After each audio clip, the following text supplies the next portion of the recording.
Hey folks, welcome back. I am Adam Welch, and today we're going to be doing the SUPERCUT review of Tamron's 28 to 200mm f2.856 Di3 RXD. This is their newest telephoto for Sony full frame mirrorless. This was the subject of the latest massive review. That thing's over an hour long. I show you in-depth image samples. I show you real-time shooting.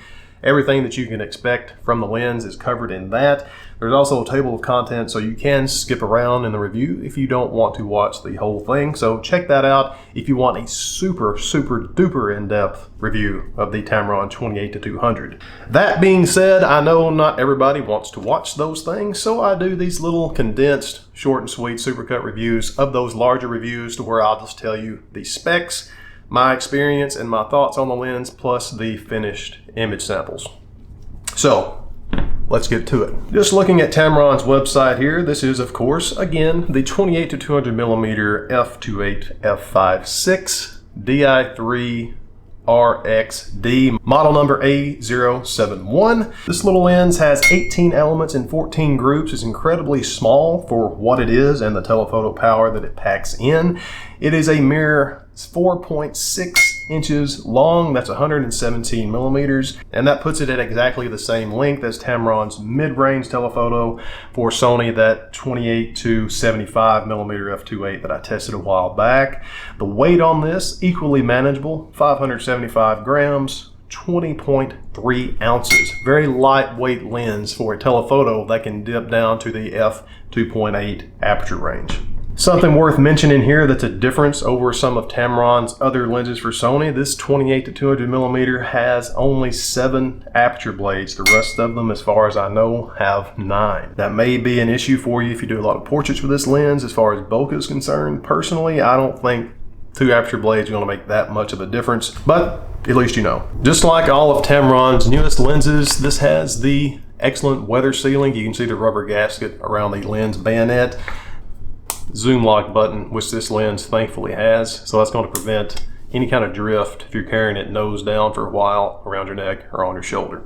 Now, just so you know, I had this out in the rain quite a bit at the Outer Banks. It really got wet. That weather sealing worked beautifully with my Sony a7R, but to make it totally sealed, you will need to put like a UV filter on the front here to complete the protection. Front and lens cap, of course, it comes with the lens hood. I'm always talking about the lens hoods. Now, something that gets a little bit of attention here, Tamron has chosen to keep a straight 67mm filter thread size across all of their Sony lenses. That is the 20, 24, 35mm f2.8, those budget primes I've tested, the 17 to 28mm f2.8, the 28 to 75mm f2.8, the 70 to 180mm f2.8 VXD that I absolutely loved so much. And then now this lens here has a 67mm filter size too. Again, some people don't like that. I personally don't have a problem with it. All of my filters just usually are 77mm. That's what I've started with. That's what I stayed with. So I just throw a step-up ring on here, put the 77mm filter on there, and I'm shooting right through the sweet spot of the filter, and I don't have to worry so much about any vignetting issues since I'm shooting right through the middle. So yeah, like I said, 67mm doesn't bother me, but it may bother you. So there's that.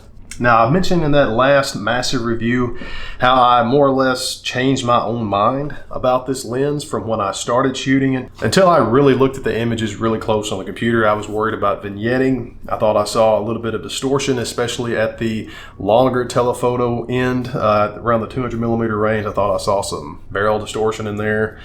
The sharpness just to me didn't jump out. I think the reason for that was, one, I just came off testing that 70 to 180. That was insanely sharp. The autofocus was insanely quick. I just loved the lens. So following it up with this one was a little bit lackluster. Now, if you watch some other reviews or read some other reviews of the 28 to 200, folks are absolutely raving about this little lens. I like this lens. I don't love it necessarily.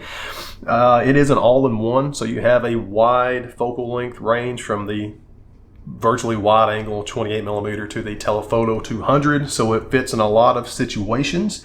But personally, if I had the money, which this one is $729 US at the time of this video, and if I had the money and if I didn't want that wider focal length range, that down to 28 millimeter focal length range. I prefer the 70 to 180. That's just me. Again, that's $450 higher than this one. But like I said, if I had to choose, I like that one better. Now, that being said, we're going to look at the image samples here. These have been processed. If you want to look at the really in-depth image samples, the raw images comparing the raw and the JPEG, dedicated vignette test, all that stuff, go ahead to the other video and check in the table of contents, and you can skip directly to that.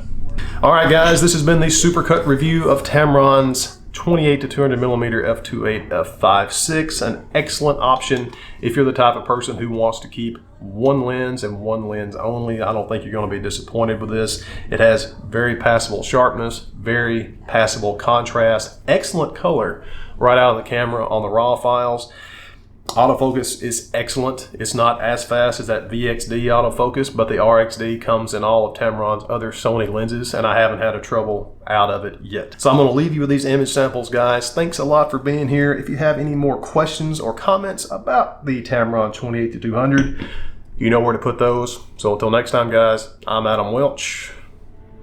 Still canning them.